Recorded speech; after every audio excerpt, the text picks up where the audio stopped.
Un premier ministre barricadé dans son bureau. Des ministres qui claquent entre les portes, les uns après les autres. Un palais royal qui cherche à joindre Downing Street sans succès. Et un pays entier suspendu à chaque tweet, chaque rumeur, chaque démission. Ce n'est pas le scénario d'une série politique Netflix. C'est le Royaume-Uni, aujourd'hui, 12 mai 2026. Et c'est en train de se passer en direct. Bienvenue sur WN Decrypt. Si vous n'êtes pas encore abonné, c'est le moment. Parce que ce que vous allez entendre dans les prochaines minutes, aucun grand média ne vous le dira avec cette clarté. Abonnez-vous maintenant, activez la cloche, parce qu'on ne va pas vous laisser manquer la suite. Reprenons depuis le début. Depuis le début de cette chute libre. Il y a à peine une semaine, le 7 mai 2026, les Britanniques se rendaient aux urnes pour les élections locales. Le résultat? Une catastrophe électorale historique pour le parti travailliste de Keir Starmer. Selon les données officielles compilées par la BBC et Reuters, le Labour a perdu plus de 1100 sièges dans les conseils locaux. Plus de 1100 en une seule nuit. Pendant ce temps, Reform UK, le parti populiste de droite mené par Nigel Farage, gagnait plus de 1400 sièges. Le Parti vert, lui, prenait le contrôle de plusieurs bastions historiques du Labour à Londres, notamment Hackney et Lambeth. En Écosse, le SNP dominait pour la 5e élection consécutive.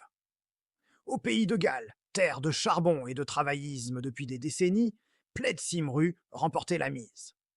Le Labour s'effondrait partout. Mais voilà ce qui est fascinant. Ce n'est pas la défaite elle-même qui a tout déclenché. C'est la réaction de Keir Starmer face à elle. Dimanche 10 mai, devant les caméras, Starmer reconnaissait la défaite.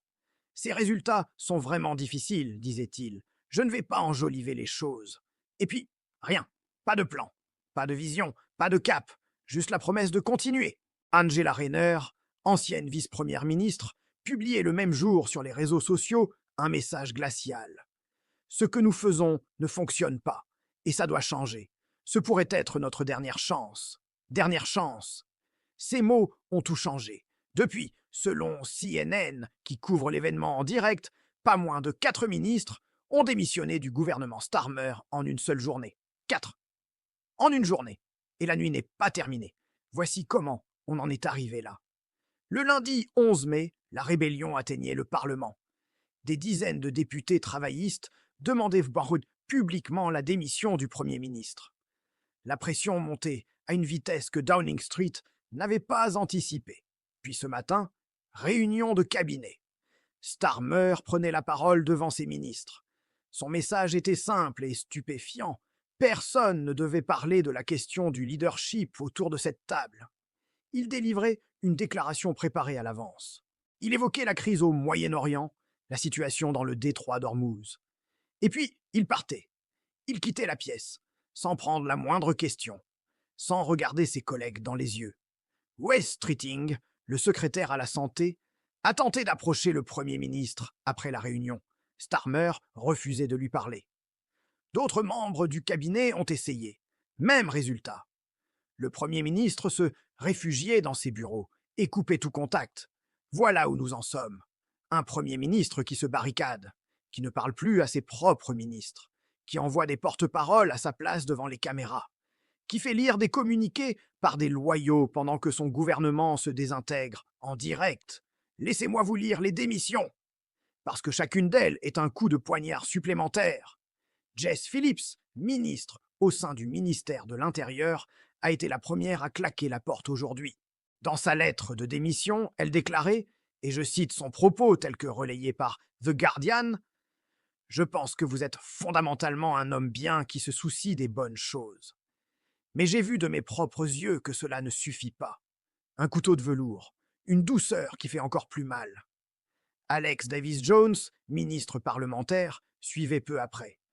Dans son texte, elle implorait Starmer d'agir dans l'intérêt du pays et de fixer un calendrier pour son départ. L'ampleur des défaites électorales a été catastrophique, écrivait-elle. Le pays a parlé, et nous devons l'écouter. Puis venait Zubir Ahmed, ministre de l'Innovation en santé. Sa lettre commençait par ces mots remarquables. « C'est le plus grand honneur de ma vie d'avoir apporté mes 20 ans d'expérience chirurgicale au gouvernement. 2 paragraphes entiers à se féliciter lui-même, avant d'ajouter, presque comme une note de bas de page, que la poursuite de Starmer en poste était totalement intenable. Et enfin, selon les dernières informations que nous avons ce soir, le seuil a été franchi. 91 députés travaillistes ont maintenant publiquement appelé à la démission de Keir Starmer. C'est 10 de plus que le nombre nécessaire pour déclencher formellement un vote de défiance interne ou un défi à la direction du parti. 91. Starmer reste. Il dit qu'il ne partira pas. Son bureau ne répond plus aux médias. Ses alliés sont envoyés en avant-garde pour répéter la même formule devant les caméras. Le processus n'a pas été déclenché. Personne n'a challengé le Premier ministre lors de la réunion de cabinet. Ce à quoi il faut répondre, bien sûr que personne ne l'a challengé en réunion. Il leur avait interdit d'aborder le sujet, et ensuite il s'est enfui. Regardez ce qui se passe dans les couloirs de Westminster en ce moment précis. Des caméramens qui courent après des ministres, des micros tendus vers des visages fermés. Peter Kyle, Pat McFadden, Liz Kendall défilent devant les journalistes pour répéter que tout va bien, que le gouvernement continue de travailler pour les Britanniques, que le leadership n'a pas été formellement challengé. C'est presque surréaliste. Mais pendant que ces loyaux font leur tour de piste, d'autres préparent la succession. WN de Crypt vous a bien expliqué la mécanique du système britannique. Pour évincer un leader travailliste, il faut franchir un seuil précis de députés qui réclament un vote interne. Ce seuil est désormais dépassé. Ce qui suit est une question de temps, et peut-être de jours. Alors, qui attend dans les coulisses? Premier nom, Andy Burnham, l'actuel maire du Grand Manchester, ancien ministre sous Gordon Brown. Il arrivait aujourd'hui à Londres depuis Manchester, photographié à la gare d'Euston. Son équipe confirmait qu'il rencontrait des députés travaillistes au Parlement. Il ne prend aucune décision publique. Il observe, il attend, mais il est là. Et sa présence à Londres aujourd'hui n'est pas un hasard.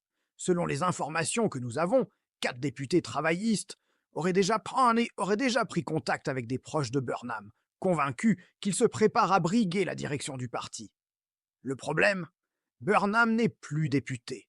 Il a quitté Westminster pour prendre la tête de la métropole mancunienne. Pour pouvoir défier Starmer, il lui faut revenir au Parlement. Et pour ça, il lui faut une élection partielle, c'est-à-dire qu'un autre député de la région doit démissionner, libérant ainsi un siège dans une circonscription sûre pour le Labour.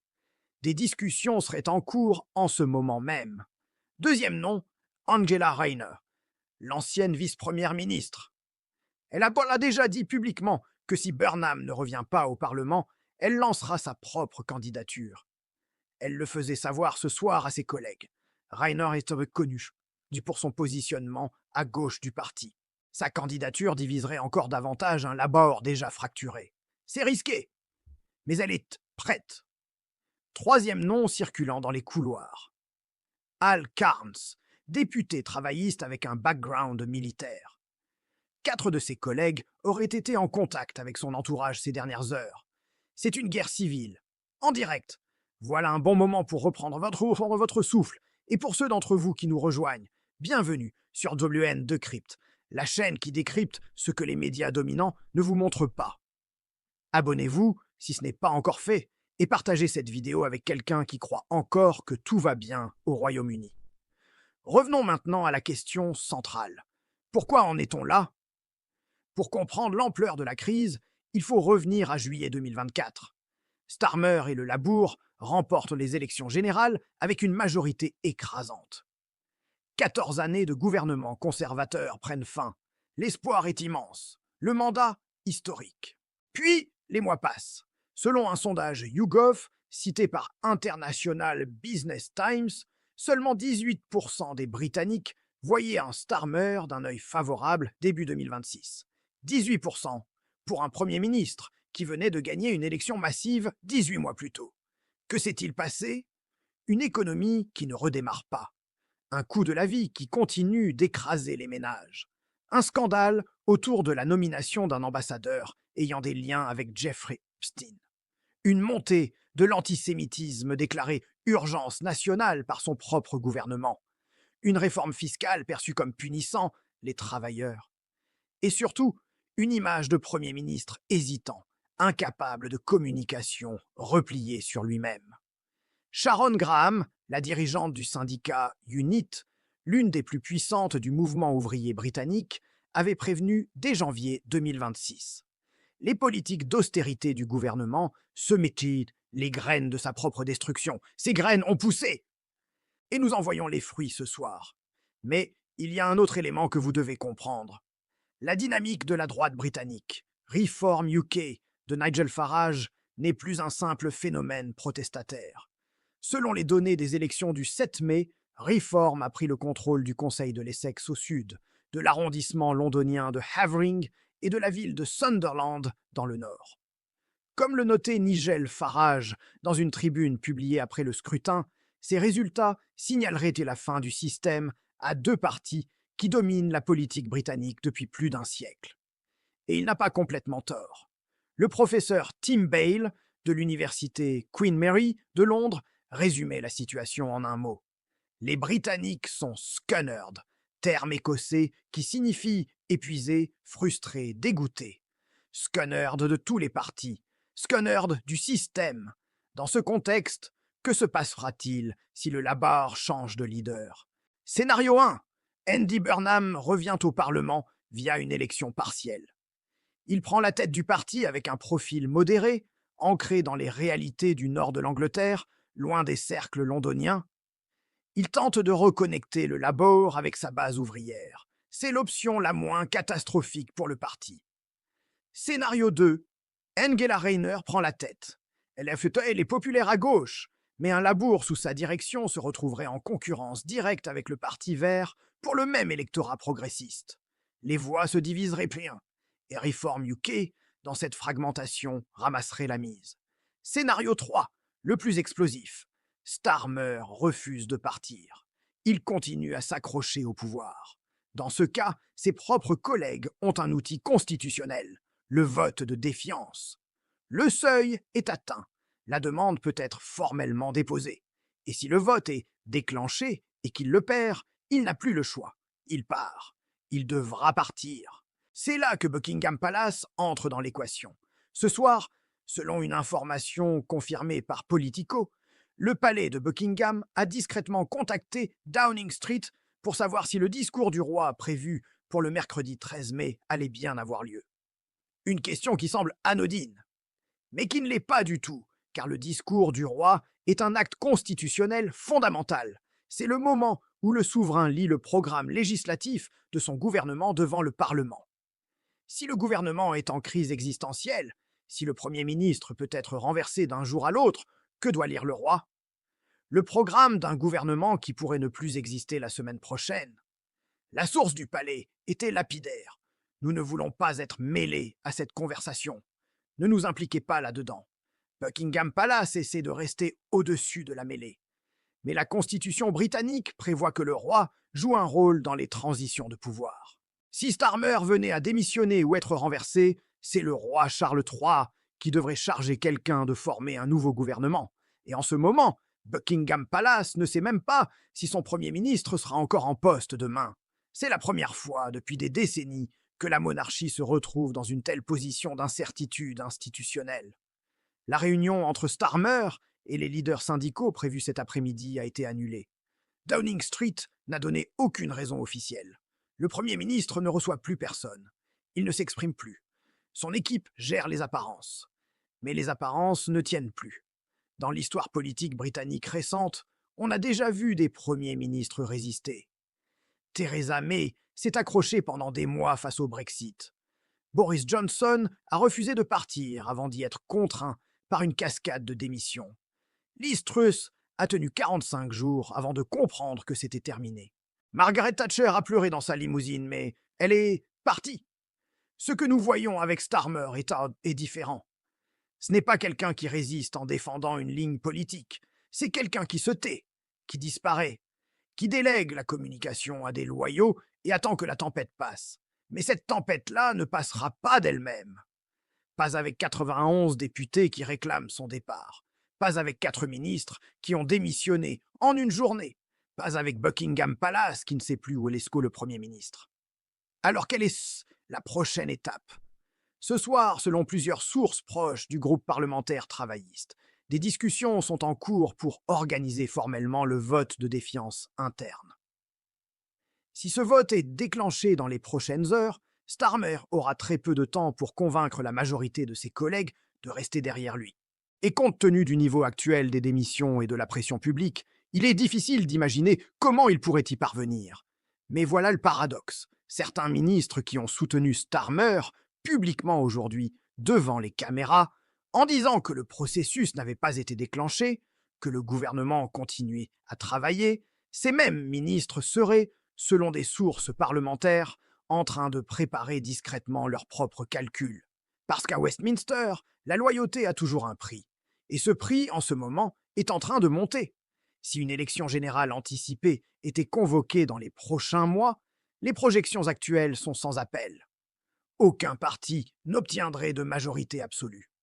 Le Parlement serait suspendu.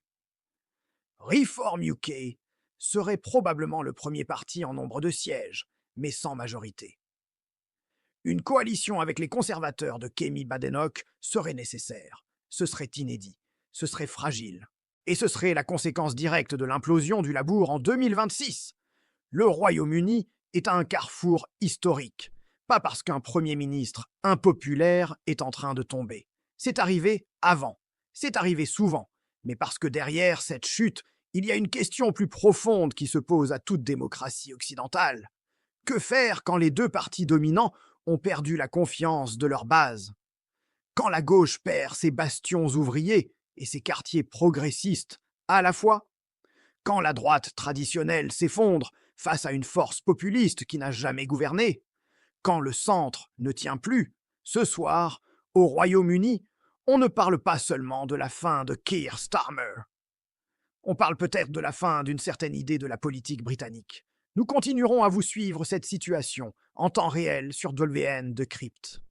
Abonnez-vous si vous voulez rester informé à mesure que la nuit avance et que les événements se précipitent. Activez les notifications.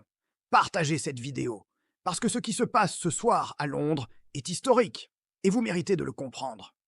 Merci de nous avoir suivis. WN Decrypt, on décrypte ce que les autres occultent.